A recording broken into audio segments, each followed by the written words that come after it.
Hello. This is for people, anyone watching us on YouTube. I'm Em. And I'm Kim. And together we are Wild Stallions.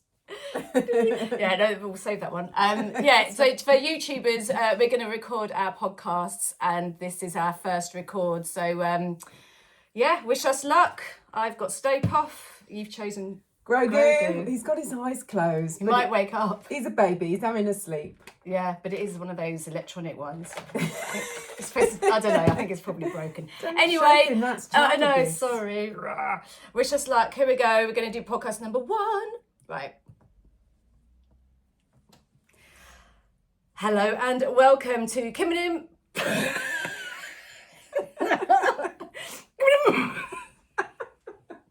Sorry. Outtakes. I'm just going to keep going. Oh, fuck. Right. Okay. Serious face. Sorry. Oh, no. I'm going to be serious. Hello and welcome to Kim and Em versus Evil, the podcast that pits the greatest villains and baddies of the movies against, well, us. Yes, in a world with an ever-increasing strange moral compass, we want to know what makes a villain.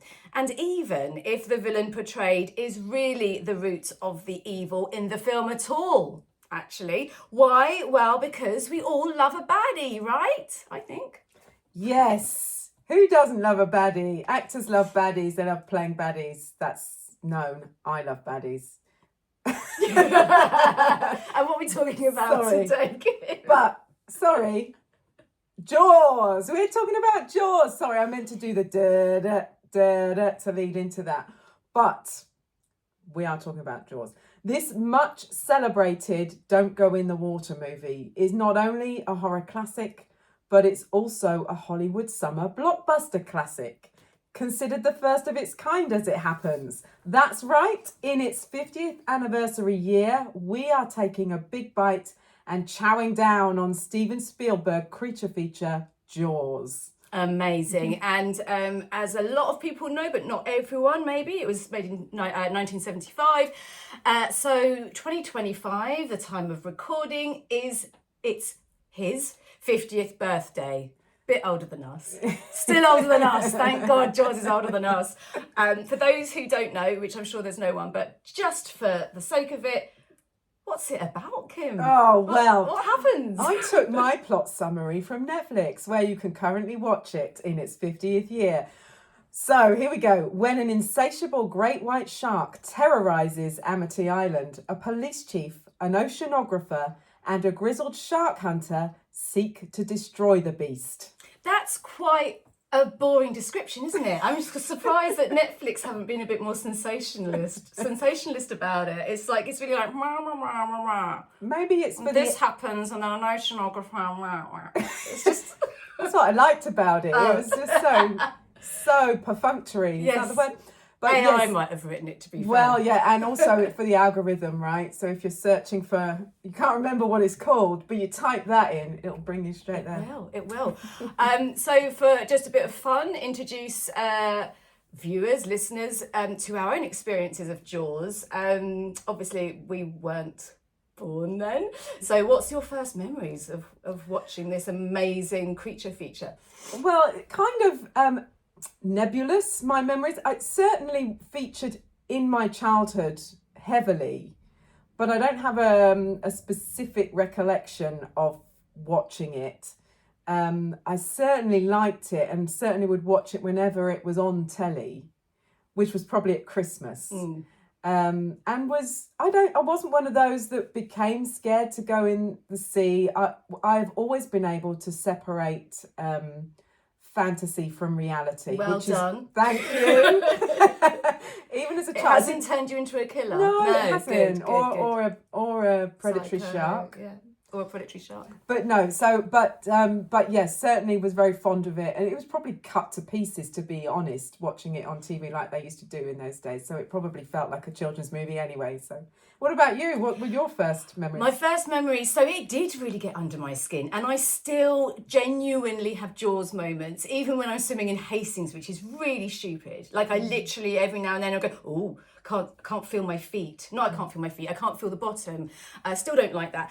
Obviously, I didn't see it on the big screen for the first time, unfortunately. I have done since. But my first experience was quite a crazy one because we went travelling to America when I was only 4. And as part of that trip, we went to Universal Studios and there is the Jaws ride. I think it's still there. I'm not sure, but this is going back a long way. So it was probably really a bit crap and rubbery. However, I was 4. So I was on this little tour bus that goes around the Psycho House, which isn't there anymore, which is very sad. And suddenly we go over this little crickety bridge over some water, and there's a fucking shark jumps out. Seriously, well, obviously it's a ride. It jumps out. It's Jaws. It's pretty mechanical, but I definitely thought it was real because all I remember is being terrified, screaming so much. My mum was holding me, trying to shaking me, probably like, shut up, stupid child. And they had to stop the bus and ruin everyone's ride and moment and let off a very whingy Emily. And then after that, I had nightmares where Jaws was like coming through my window and like jumping over my bed. So I think it affected me even before I sort of saw it on the big screen. But regardless, I think even if you don't have that weird experience, it has definitely gotten under the skin of a lot of people. Why we're talking about him today. And also, again, I do think the villainy in this film is blurred. There's a lot to talk about. I will state my kind of viewpoint on this soon. I'm kind of vying for the shark here, but I'll save that. Is there anything cool about Jaws you want to get across? I mean, there's so much backstory and trivia about this film, isn't there? I mean, there is, and there's a documentary they made about the making of it and how it was all going to pot. They were filming on the ocean, and it's the first production that had ever done this, and Steven Spielberg was kind of new to directing, and I think he thought his career was over. All of that's very interesting. One of the things that struck me about it, just because you mentioned the Psycho House, which made me then think about Amityville. Yeah. I'm sorry, these leaps that I make. The town is called Amity, and I think the mayor in the film defines what amity means at one point. Friendship, yeah. And also, I know Amityville is a real place, but they called the Amityville horror that for a similar reason. This kind of illusion of friendship, playing on that name and kind of turning it on its head. I like that little factoid. Yeah, I wondered why there was Amityville, the horrible house, haunted house, and why they chose that to be the name of the island, which was obviously Martha's Vineyard, for real.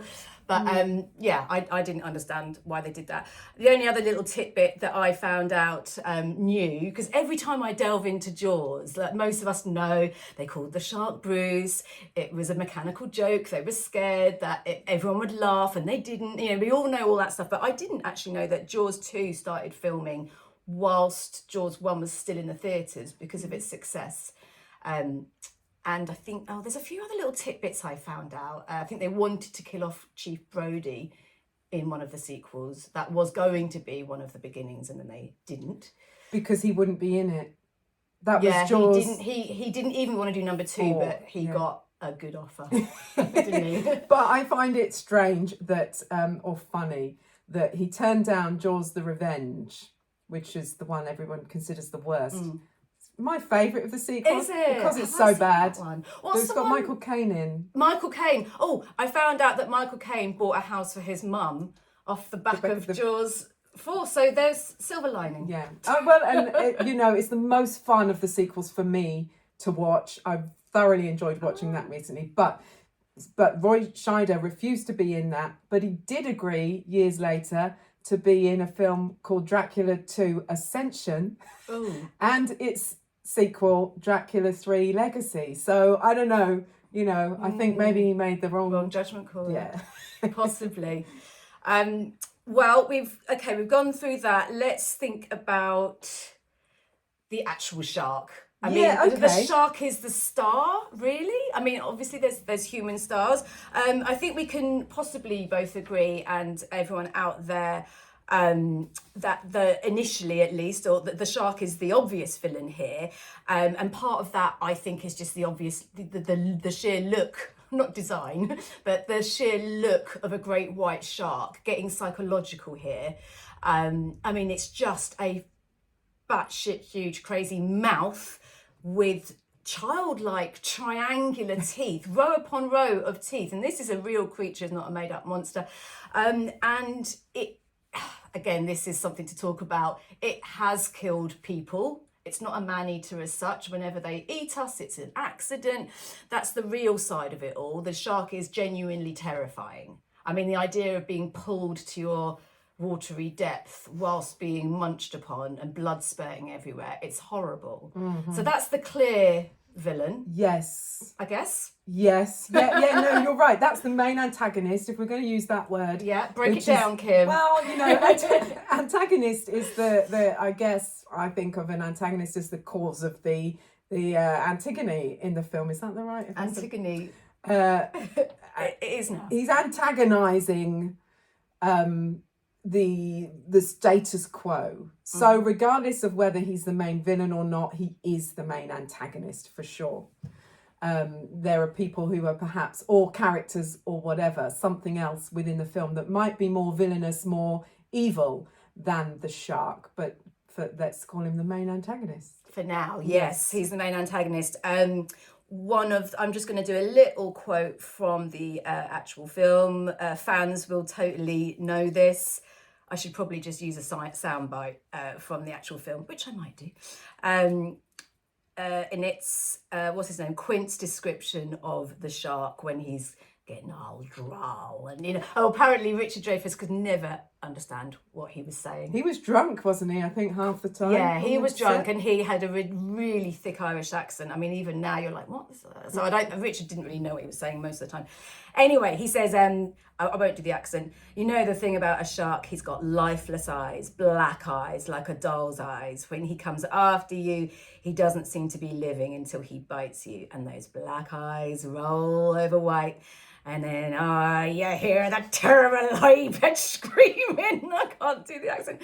And the ocean turns red. That's a good accent. That's a good mimic. Terrible. Mimic of... But yeah, the shark is terrifying for sure.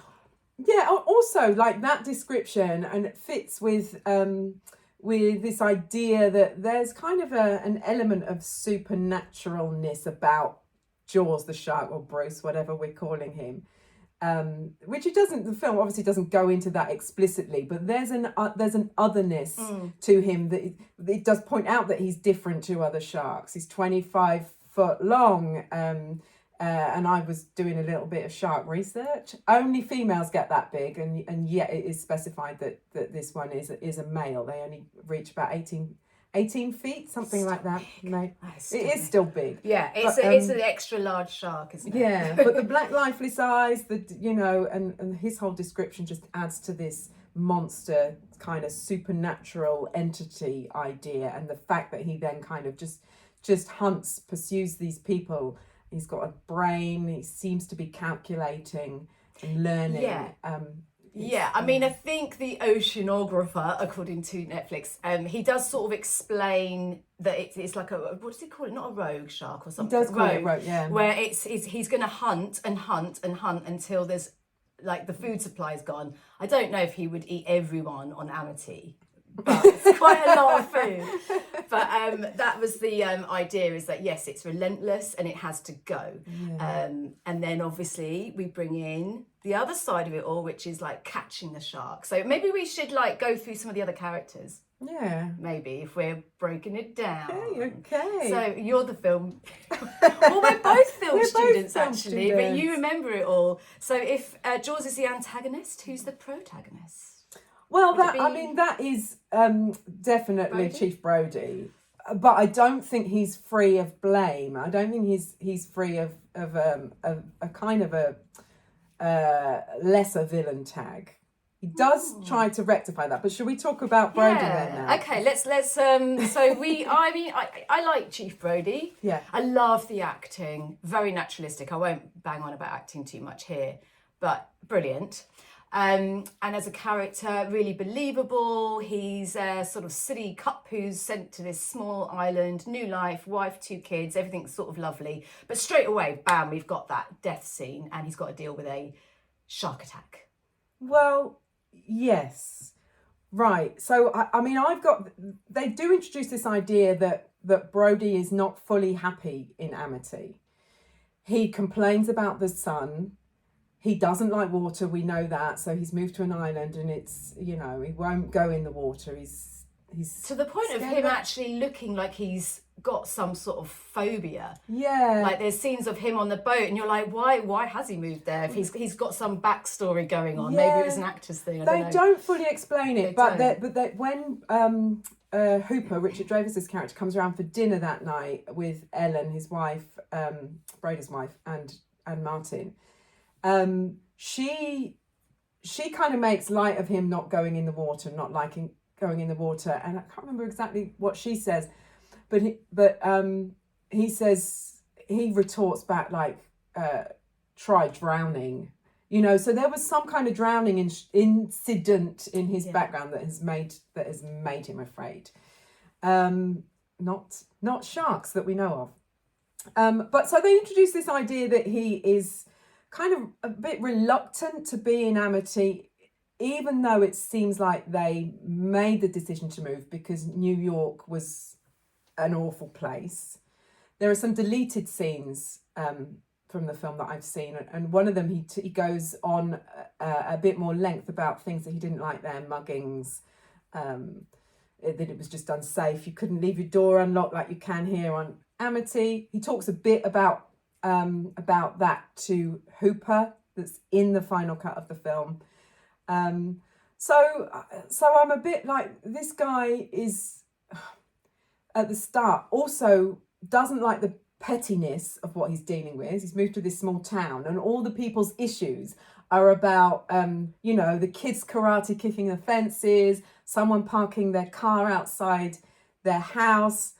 And he doesn't really want to be troubled with this, seemingly. He wants to get his teeth into, pardon the pun, some meaty case. He wants to deal with this when it happens, when the girl is first attacked and killed. It's like, starts kind of going into overdrive a little bit, and it's firing up his synapses a little bit. So I think he thrives on those meaty cases, despite having moved for a quieter life. Sure. But I mean, yeah, he does have to deal with a horrific thing straight away. Yes. And he does write down shark attack to begin with in the report. Yes. And then I think, well, we have to now bring in, I guess, the mayor, because he very quickly comes into proceedings, and again, it's now ingrained into our popular culture. I think even other films are now like referencing the mayor and the mayor's reaction. I don't know where I saw it. It might have even been The Simpsons or something, but it was definitely in a film where they're like, don't make me the mayor here.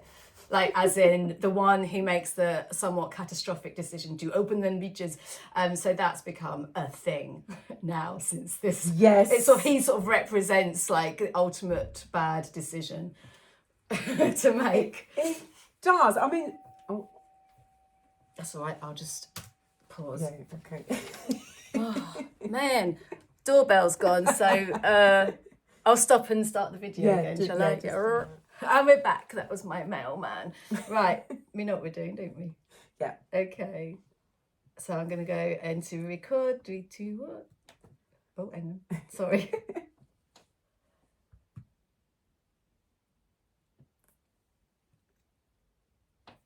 So there are things about him that you could blame on some level for what unfolds, at least in terms of the rules of cinema anyway. But he is also, and this is the critical part, I think, responsible for not closing the beaches. You might blame the mayor for that, but I think the buck's stops with the police chief. Ultimately, he does have the power to close the beaches, and he chooses not to. I know he's conflicted about it, but he does bow to the pressure. And at the end of the day, after the boy, the Alex Kintner, is killed, that scene where the mother approaches him in her grieving costume, for want of a better word, her black. She's in under no uncertainty that he's at fault. She says to him, I've written the quote down, that he knew it was dangerous, but he let people go swimming anyway. She slaps him. You knew all those things, but still my boy is dead now, and there's nothing you can do about it. My boy is dead. I wanted you to know that. He is fully responsible in her eyes, and he knows it. He realizes it in that moment, and it's that moment that focuses Brody and makes him relentlessly pursue the shark personally. Agreed. Yeah. After all this, despite his aversion to water. It's a really, I mean, I know we're not talking about scene studies here, but as a scene, it's such a strong one, and it's so well acted. And just you saying the quote, I know you weren't like in actor mode, but honestly, I got real like tingles there. It's, if there is, because I always think a really good horror, just generally speaking, if it's going to like really, cut close to the bone in terms of your human emotion and how you react, sometimes there has to be an element of tragedy and a bit of sadness. Like even in Japanese horrors, like it might be a bit silly and supernatural, but there's a real sadness and tragedy to it. And I think in Jaws, that's the tragic part of the film. Her boy is dead. Honestly, it makes me cry sometimes because I'm a mom, and you do start thinking. So, I mean, I do feel sorry for Jaws, and I will go into that why. But when you think, actually, if put yourself in that situation, your child has been eaten by a great white shark that they knew was in the water. Yeah, it is a massive deal. It is. It's horrific. The only thing I would say that's always surprised me is how old is she as a mum? I know it sounds really mean. I'm an old mum. I had kids when I was 30. What was I? 38. But she looks about 60. Well, sorry, that's really mean. Back then, 30-year-old women did look. Maybe. I'm so sorry if that sounds evil, but yeah. Apart from that, she's an amazing actress, and that scene, that's his turning point. Yeah, and the next. And the mayor though, he goes, "Oh, she was out of line," being his baddie self. Yeah. And he was like, "No, she wasn't." Yeah. Well, he knows then that he's at fault, and he's got to redeem himself now. Powerful stuff. Yeah, and there's the scene that comes directly after that moment with the grieving mother, is Brody having dinner with his family and with his son, and that's that cute moments where where the son is mirroring him, and that lovely relationship. It's like juxtaposed with this woman who's lost that with her son. That famous scene. Hits you there. It does hit you there. And that was all improv apparently, or something they were doing. Was it? Yeah, in between takes. Yeah. And Spielberg was like, let the cameras roll or something, because he liked that bit. What they do. No. They sort of copy each other, and it's been even that has been copied in like adverts and things. Have you seen that? No. Yeah. It's everywhere. Anyway, back to the film. So, are we happy with Brody? Brody, yeah. So he's kind of, so the summary there, I suppose, is that for me, he's partly responsible. He's got an element of the villain, if you like, about him, but he is our main protagonist. So yeah. Okay. So we also have, obviously Jaws is the big bad wolf stroke shark in this, the obvious one, the killer. He does do the killing. Mm-hmm. Brody, the chief mayor, sort of, what's a good word? Not absconds. Is that even a right? He absolves his responsibility to a certain extent, and then we've got the mayor. So yes. I don't know his actual name. I just call him the mayor. The mayor. I didn't write it down. Why didn't I write it down? Oh, has he got a name? Of course he has. Well, we can call him the mayor. That's famously, okay. But we can have a look. But for now, the mayor, as we know, he's kind of like, in terms of character design, I think, consciously the sort of script writing and the directing and the casting, you know, he does come across as a bit of a little bit gung-ho. I mean, yes, he's protective. I know you want to talk about this as well. He's protective of his town, proud of his town, but he is a bit like, he's got these funny kind of characterful suits on, and probably got a cigar every now and then, and he's a little bit like, hey, you know, never mind all that, we need to open them damn beaches. So he kind of, yeah, they've given him that sort of character.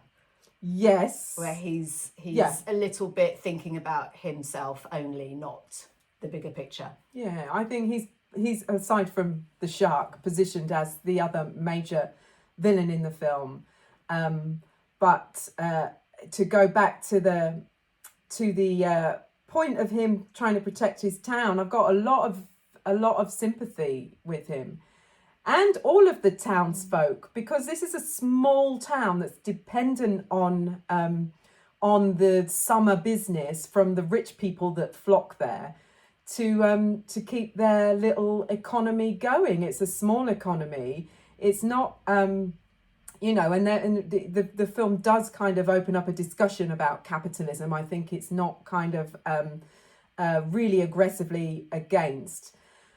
And certainly not the individuals here. I think he is just guilty of trying not to cause a panic, trying not to drive away the summer visitors and ruin the economy. I equate it a little bit with COVID and our governments trying. I know they made a complete hash of things, but kind of trying to protect the economy versus what's best for the people, and not really knowing how things might pan out. So after the initial killing, there was no way of knowing that this was something that was going to become a bloodbath, and there was no way anyone would have known that the shark was this killing machine that wouldn't stop until it had eaten all of Amity. So it would have felt a little bit knee-jerk maybe if the mayor had gone, close the beaches. Maybe panicking is another bad reaction. If he'd like gone, right, everyone panic, everyone get scared about this shark attack that may not even strike again, this shark that might not come back. So yeah, I kind of think he does get a bit of a lot of bad stick, the mayor, as a character. But his initial response is understandable. And I really want to discuss about that whole capitalism thing, because while I was aware of that, I hadn't heard the film Jaws being discussed with that actual word, you know, in mind, in terms of kind of explaining some of the sort of subtext, if you like, about the film and some of the themes that aren't very obvious, but actually when you break it down, it's definitely there. And I found it really interesting when you said the idea of capitalism being a real bad driving force in the film comes out more with the deleted scenes. So you don't necessarily, I don't know if you know what some of those scenes are, but so I haven't seen I've seen some of the deleted scenes, but not, I've seen the key ones about, you know, the horrible death scene. I think that's really horrific. The death scene that didn't make it in Jaws, have a look if you haven't, it's really grim. But I don't know about deleted scenes that kind of would have given it more of a you know, more of that angle that capitalism is at fault here. It did. I think there were more of those. The majority of those deleted scenes were about money. People talking about money, how important money is in our society. So it kind of makes the criticism of capitalism brings it more into relief than it is in the film. I did write about some of them. You have a look. So also, in a deleted scene. So here was an interesting thing. Roy Scheider's Brody mentions, kind of in his list of things about New York that I was talking about earlier, the carpet strikes of New York. And I didn't know anything about the carpet strikes. No. When did they happen? Didn't write down the year. But those strikes were about capitalism and the way it fails us, or the whole story around the strikes, how they unfolded, and the what happened afterwards. He lists it alongside doors, dog shit, and muggers as bad things about the city, presumably that he doesn't miss.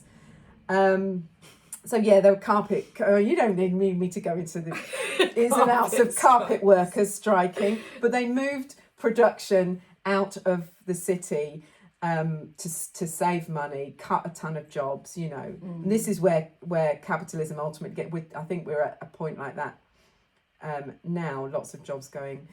Has this devastating effect actually in the long run on communities, much like a shark attack, right? These sharks, these money men sharks, are just as bad as an actual shark.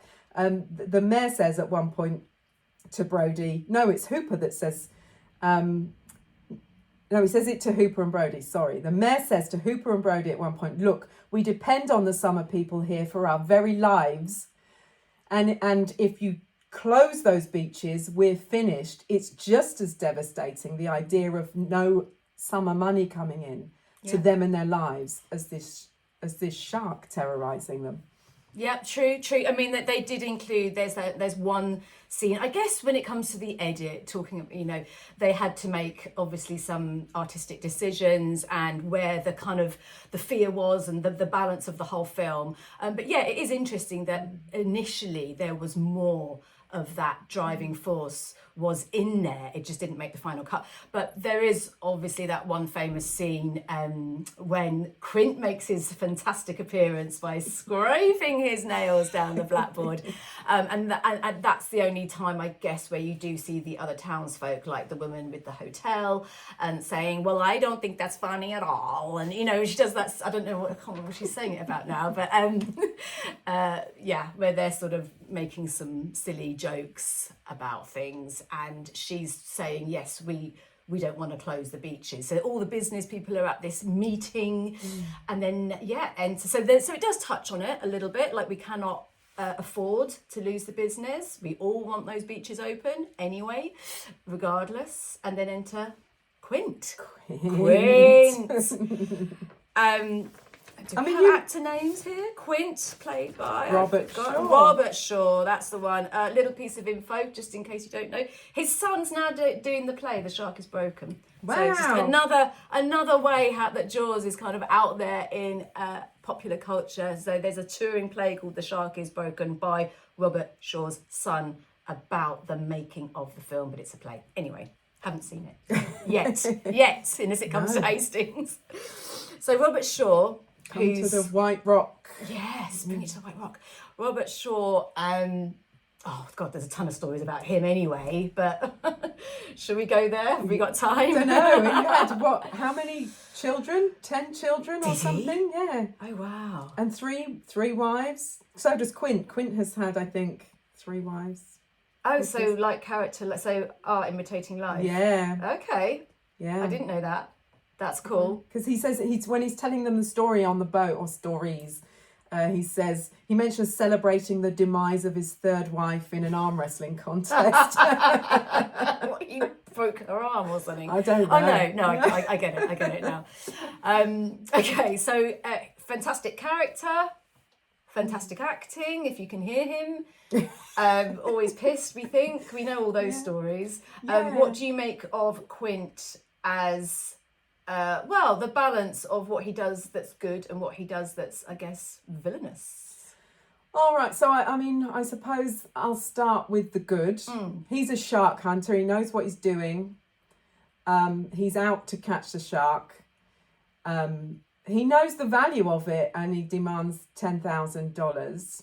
I don't feel... Isn't that another aspect of the greed and capitalism, though? Well, or just knowing your worth? But that's still capitalism, isn't it? It is. And I do read it that way, as him being a cog in the machine, not willing to be exploited, I suppose, like the carpet workers, not willing to be exploited, and for them, with the money, to pay him his worth. But it is, you're right, it is part of the machine, the capitalist system that we all live under. But I don't think I can lay blame at Quint for behaving that way, because we're all in this system, and we all have to play within it, play by the rules if we want to survive in it.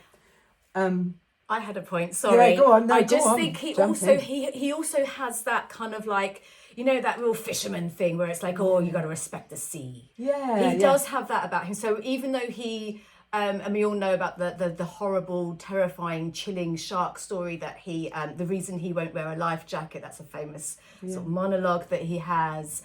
But he has that weird sort of duality of sort of hating and fearing the shark and respecting the shark. And maybe that's another reason he says, look, I want 10 grand because I know my fucking life's at stake here. Yeah, They're killers and I've seen people being eaten by them. Yeah. So he does also respect the nature, but like Mother Nature in a way, because he's a man of the sea. He does. He's also juxtaposed with Hooper, you know, in that they're the same in that way. They both have this respect for the sea and that environment. But I think, you know, Quint comes from nothing. He's working class.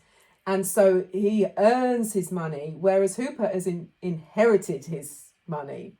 And I'm not saying we dislike Hooper. We don't. I think he's the most likable character in the film. But to demonize Quint for wanting his 10K is a bit rich.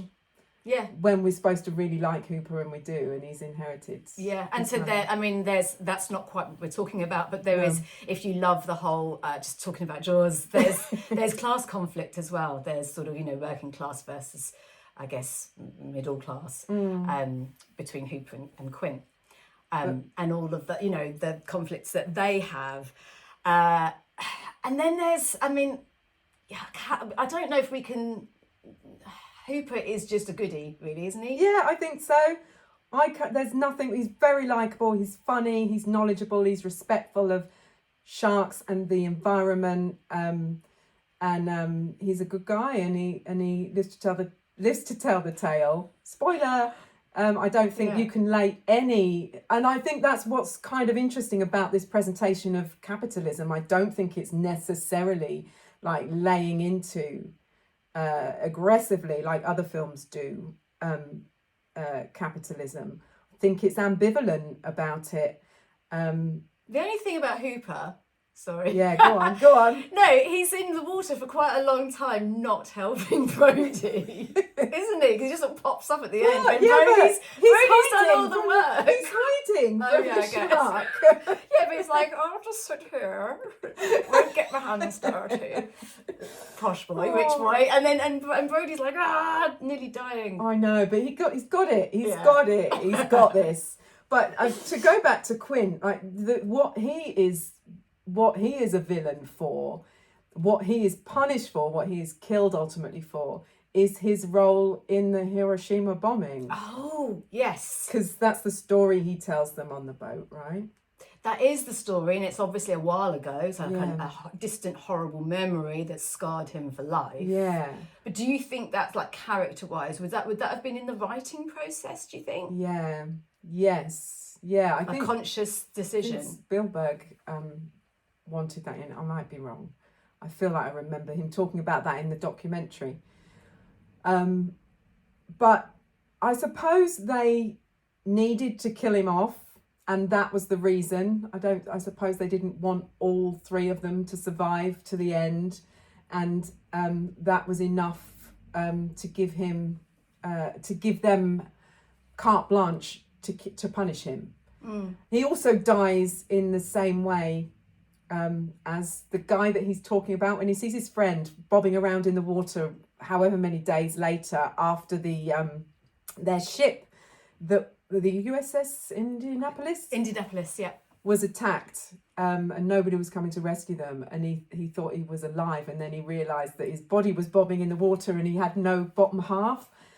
And he gets chomped by Jaws the same spot. It's horrible. You don't see him torn it's apart. Still horrible. Yeah. And I noticed they just in a sort of filmmaking observation, I think there's no music at that point, which is quite rare. They usually have like because I mean obviously the music is massively important in Jaws and it's utilised a lot, but in that scene where it's just happening and it makes it so raw. And I still think it looks like they were saying, it looks really mechanical, like the filmmakers, and I still think it still gets to me. Yeah. That scene, it's so like brutal. Yeah. I also think character-wise, he just diced with death one too many times. Yeah. Because he's representing death, as you say. There's the bomb. He was sort of with the sharks back then, and then he's sort of putting himself out there. A bit of a death wish, maybe. There's the Ahab about him as well from Moby Dick. That having had that experience with sharks. Yeah, it should have warned you off it. Yeah, well, but he became obsessed with them, didn't he? And maybe killing too them. arrogant. Maybe human arrogance. Yes, is a little bit of a driving force of evil here. Yeah. Yes. Agreed. So on that, I want to bring in just the whole idea of they're not massive characters, but it's a big scene in the film and it's a big theme, and that is of hunting. So there's that whole, and the music goes all goes all happy, which is quite odd. Is it John Williams? Is he the composer? Yes, yeah. So I mean, it's really good, that scene, isn't it? When like all the boats go out but all of that again, greed coming into it, and they're all like throwing loads of what's it called, chow or chum. I don't know. Is there a word? I think it's the called meat that they or the bait rank them with. Yeah, the rank bait. Yeah, I think is called chum, and it's a bit grim. Mm-hmm. Like all of these men, largely, well, they're all men actually. Yeah, they are. Another issue. And they're all like, we want to get that shark. And then, of course, they get the wrong shark. And that's something else I've never understood, is that whole revenge killing. I mean, I find that a real source of evil. That's why I find Jaws a victim. It's because, oh my God, again, the arrogance of man. They catch any poor flipping shark, scapegoat it. Wasn't the shark, as we find out in that scene when they pull out a number plate. Nice, a bit of comedy there maybe. But... Yeah, I also think that's a nod to pollution and what we do to the environment, and that idea of human arrogance and as well, because this tiger shark has hoovered up all our trash. That's a good one. I've not thought about Yeah. that. Oh, there's more themes than we thought. We're discovering them left, right, and centre here, Kim. But yeah, I mean, they do mention that shark also is really rare for those waters, and so there again, for me, there is an element of you could quite believe that maybe it was that shark. Hooper very quickly realizes it's not, because the mouth isn't big enough, and when they suggest that they cut it open, the mayor, again, kind of understandably, he's like, I don't want to see that Kintner boy spill out. He knows. I think he knows it's not the shark. It's a deleted scene. No, it's not. They never did that. They do. Cool. I think the mayor does just want. Of course he does. A press moment, like, hey, come on, let's do a nice photo for the newspapers. We've caught the shark. We don't, but it just looks good. Yeah. So again, not bothered about the bigger real picture. Yeah, but there is, you can explain away, everyone feeling like, phew, the guys that caught it are like, yeah, this is probably the one because it's a rare shark as well. It might eat a man. Or a little boy at least, and a dog, because the dog got killed as well, got eaten. We didn't see poor Pippin get killed, but we knew that. Is that what it's called? Yeah, dog gets it. So how many victims? It's not loads. There's the first girl who, again, I like that your whole film analysis. One of the rules of horror, which I've said it before. Yeah, if you go skinny dipping. Don't go skinny dipping. Don't go skinny dipping. It's general rule. Yeah, the boy gets away with it because he's too drunk to get in the water. That really annoys me. Yeah. Straight away, I'm annoyed. I was like, oh, I forgot. She's screaming and he's just going, whoa, like drunk he's only about 20 feet away. No. Useless. No. And she's great in that. Oh my God. She's great in that role, the screaming, and they were pulling her around, weren't they? There's another backstory with that. They had underwater divers in the scene, and again, we're going into difficult territory here, where it's like how much directors got away with back in the 70s with their actors, which is a whole other podcast. And it's probably already been done. But yes, they did, I think, yank her left and right way too much until apparently she broke a collarbone or something like that happened. Hence, some real... I don't know if that's just law or completely true, but I think she was in some genuine pain, which isn't good. No. I did hear that she had said that wasn't true, but... Oh, really? Is that a myth? That doesn't necessarily mean it wasn't true. It's one of those good stories, though. Things you sign and all of that business, but anyway. Yeah. Okay, so we've got that. The hunters, so... Yeah. to me, collectively, I think they are definitely a force of evil. Yeah, I in think this film, and they are representative of that kind of greed.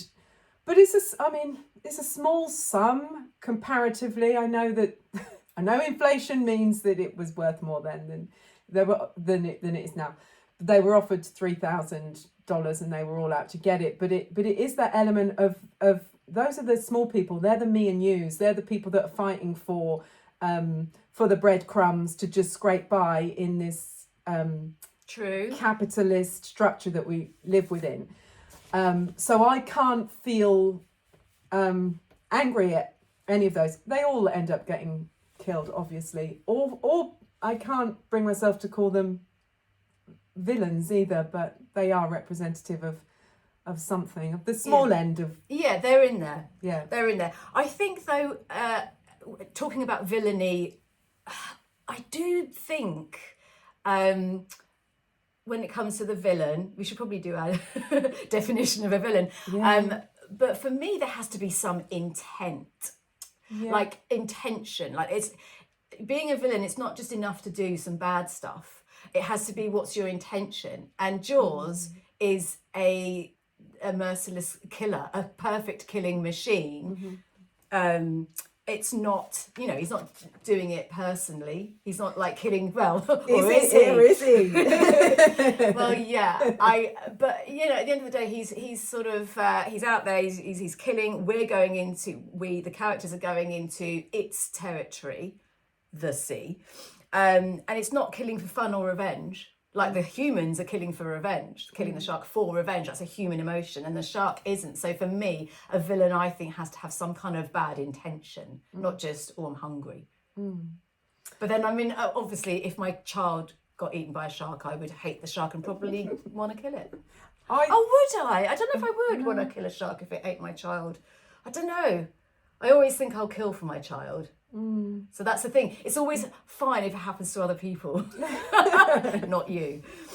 I think there is an argument to be made for Jaws being a villain, the villain, and that's largely based off the fact that he kills a woman first, and we didn't complete that. So you punish a woman in horror movies for not just skinny dipping, but being sexually active, promiscuous, whatever, being a Floozy.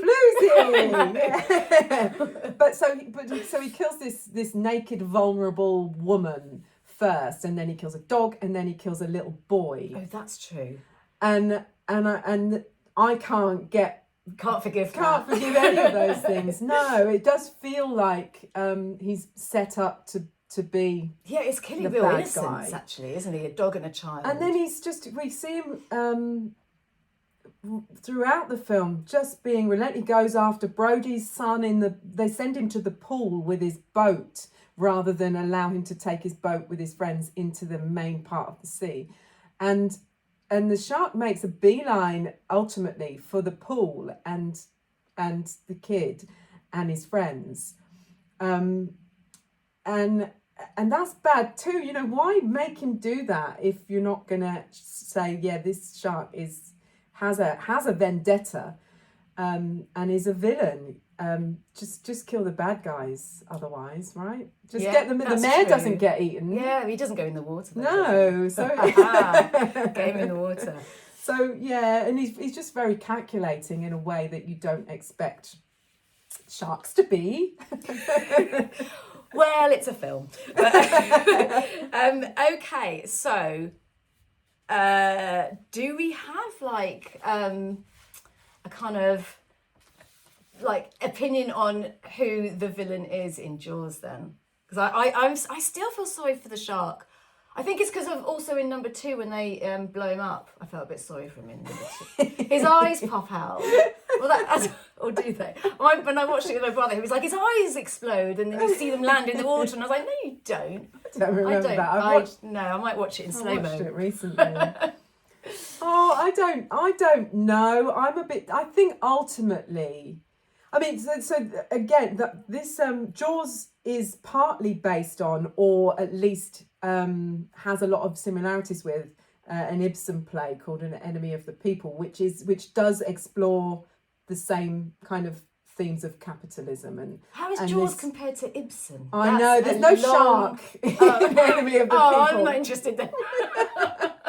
But it's this idea of choosing the moral thing, this conflict between the moral thing and expediency. So what's convenient and kind of immoral, I suppose, and what makes sense within the capitalist framework that we live in. But even Ibsen didn't feel that his play was easy to categorize, to clarify exactly what side it falls on. Just kind of presents these ideas and puts them up for discussion. And I think Jaws does the same thing. I don't think it necessarily completely demonizes capitalism, but it asks us to look at its pitfalls and ourselves as humans and our arrogance, our superiority, our feelings of superiority over nature. And it reminds us to take a step back and just remember that there are forces that are more powerful than us. Well said, Kim. I don't think I can top that. That was very philosophical, but true. So I mean, personally, I'm going to go with Jaws is evil, but just to be different, I'm going to go with I think human arrogance, hunting, and the capitalist greed thing being the sort of the root of the evil, at least the sort of the catalyst. Yes. Because it was just swimming around, to begin with. It didn't jump onto land and get us, as opposed to in my dream. You won't go into. Wait, should we go into your dream? Oh, not that. I'll save that one. Oh, I'll save that dream for another time. Your childhood dream. Yes. And you, where do you stand on Jaws? I think he is a villain. I don't have any sympathy with Jaws, really. I like Brody as well, and I'm upset that he had to face his fear of the water, and I've really kind of cheered for Brody and Hooper at the end. I don't feel sad that relentless killing machine who killed a dog. Kim's got 2 dogs. I've got 2 dogs. That's probably, there's the anger. With his dead, lifeless eyes and his dull eyes. Yeah, I think he was an anomaly. I think he was not necessarily all natural. I think there was some kind of supernatural. He was a freak of nature. Yes. You're right. I mean, you are right. He's definitely the sort of, he's a good villain as well. A good, nasty, terrifying villain. I'm still absolutely terrified and respectful though of the great white shark. Okay, right, just for a bit of fun, people. In terms of facts, I know films, they have a little bit of artistic freedom, let's be honest. We're not saying it has to be real, but I do think, and we all know, Jaws has a lot to answer for. It really, really does. In terms of the ripples or even tsunami of fear that Jaws created, and even hatred for sharks. Like Jaws has been like the worst PR ever for sharks. They're a protected species. Don't kill them for fins, China. So anyway, in terms of the reality of what you should be scared of, I did a tiny bit of research. I'll do this super quick for a bit of fun. Death by animal attack. We all love animal attack movies. They're great fun, from bees to sharks to crocodiles. But I wanted to know what the reality was in terms of how many people really are killed by animals. And there is a list. There is a top 10. Okay, so where do you think sharks, right? Sharks, the one that we're all scared of and has spawned many, many films. Where are sharks in the list of the top 10 animals that kill people? Oh, well, I know am I allowed to answer this? You can answer it, Kim, because you're clever. And I'm not. You know. I don't know. I've totally forgotten. You did share this with me a while ago, but I've totally forgotten where they fall in the list. But because there are lots of, I'd say lots. We hear about Australian shark attacks, don't we? Quite a lot. I'm going to say, so this top 10 list, what might be above it? Maybe 5? Number 5? Yeah, well, number 5 Oh, it's a bit boring. Assassin bugs. I don't know what an What assassin the bug heck? is. But no, sharks aren't on the list at all. Oh my God. They don't make the Okay, list at wow. all. That's because they only kill on average 5 to 6 people a year. So they might bite them. So we're talking killing, death by shark. 5 to 6 people usually surfers a year. So number one is quite boring, but it's quite staggering numbers. Mosquitoes is the number one animal killing approximately 750,000 people a year. Mozzies, but not good for a film. I mean, no, but boring. Also, I mean, does that count? Because they kill by putting diseases in, right? Rather than kind of eating them to Okay, death. it gets better. The list does get better. That's the boring one. Number 2, coming back to my hatred of human arrogance, the number 2 animal that kills the most amount of people are people. People kill people. How many? And we're not talking war, like, I don't know, murders and things, 400,000 a year. Oh, I bet it's more. It's Probably more. And number 3 is really surprising. So snakes kill 138,000 people a year. We have got anaconda, I guess. Yeah. We've got some snake horrors. I learned that anacondas are very at home in the water recently. I didn't know. Oh yeah, they totes love the water. They're Have only in you the seen water, the aren't film they? Anaconda? Yeah, I love Anaconda. Sorry, I do. I really like seeing John Voight get strangled. His little his little weird puffy face. Classic. It's brilliant. Screenshots. Sorry, but I love it. I love it. And number 4, sorry, Kim, but dogs. Oh no! Well, you know, 59,000 people a year are killed by dogs. That's the fault of humans, though. I would, because of the way some humans treat. Could be another podcast, Cujo. Yeah, oh yeah. Oh, again. Yes. Supernatural. Well, I'm trying to bring it back to. I'm doing reality meets realism meets fiction here. But 5 assassin bugs, boring. Number 6, so scorpions kill 3,300 people a year. One of my favourite, crocodiles. I was very shocked by this. They kill 1,000 people a year. Crocs, and we all know that crocs have made some good horrors. Yeah. I love Lake Placid. Yeah. And I love Crawl. Alexandra Raja's Crawl. It's brilliant. Well, that's alligators, but I like Crocodile Dundee. I just watched that again on Channel 5. I love an afternoon movie on Channel 5. That bit where she's at Linda Kozlowski's getting water and the shark comes out and grabs her bot. Croc. Oh, croc. Yeah. That's it's quite a stayed in my jumpy mind. moment. And crocodiles, again, the reason they've made it into the films is because visually they look good. They're very prehistoric. They're killing machines. Yeah. Whereas, so number 8 is elephants. They kill 600 people a year. And Bastards. hippos kill 500 people a year. I didn't even know hippos. It's quite a lot. So sharks 5, hippos 500. Yet there's no hippo horror. Wow. Is there really not a hippo There's horror? so there's a market, people. No hippo horror. And number 10 is lions. But yeah, I mean, I was telling my son, I was like, he was like, yeah, hippos are well scary.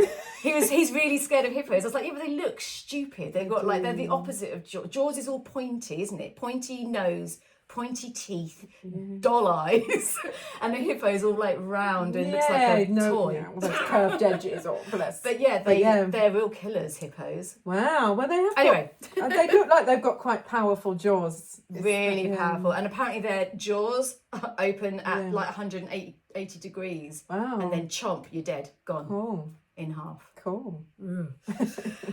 Okay, so I think we've given Jaws a really good, not run for his money, but you know what I mean. A good going over. A good going over, a good swim. And yeah, I really enjoyed that, and I learned some new stuff. Me too. I hope you guys did, and we haven't just sort of reiterated what you already knew, but we just wanted to give a slightly different angle on these very popular films. And we know Jaws is an obvious one. We will be doing some more kind of less obvious films. We just wanted to start with a good easy one. Yeah, and it's good because it's 50, so... Yes, speaking of which, we thought we would do a little celebratory competition, because who doesn't love a competition? So this is... let's face it, probably going to be our first birthday, and it's Jaws' 50th birthday, and we've bought a mug. It's a really cool mug to celebrate Jaws being 50 years old. We shall put pictures onto socials and we will come up with a question. I don't know whether we should make it easy or difficult. I think difficult. But it will be for patrons only. So in order to win a really cool Jaws mug, then you have to go over to Patreon, sign up on any of the tiers and enter the competition, put your answer in and we will pick a winner and send out said mug to you. Yeah. Yay! So join the Patreon. Thank you. That's it from us. That's it from us. Until next time. Oh, evil quote. This is another little regular thing. You got one prepared? Well, there's one that you came up with. Oh, sorry, went off the mic there. Oh. I really love that one. Do you want to go for this one? I don't know where it's from. So we're going to end Can't remember where this Oh, well, one's never from. mind. We will figure out the source material, but we're going to end on a thought of the day, and it's all to do with evil. Okay. So, see if you can figure out where this comes from. How about that? A hero would sacrifice you to save the world. A villain would sacrifice the world to save you. I got tingles. It's a really good sum up. Mm. So a villain they have, they would, if they were going to sacrifice the world to save you, they have a good side. Brilliant. Yes. Well, that's what you took from it. They're strong. I took... Strong people. I think that's got to be from a comic book I don't type remember thing. digging that one out. Anyway, but there you go. There's a slice of evil for you. Until next time, stay evil. Stay evil. Bye. That's it, folks.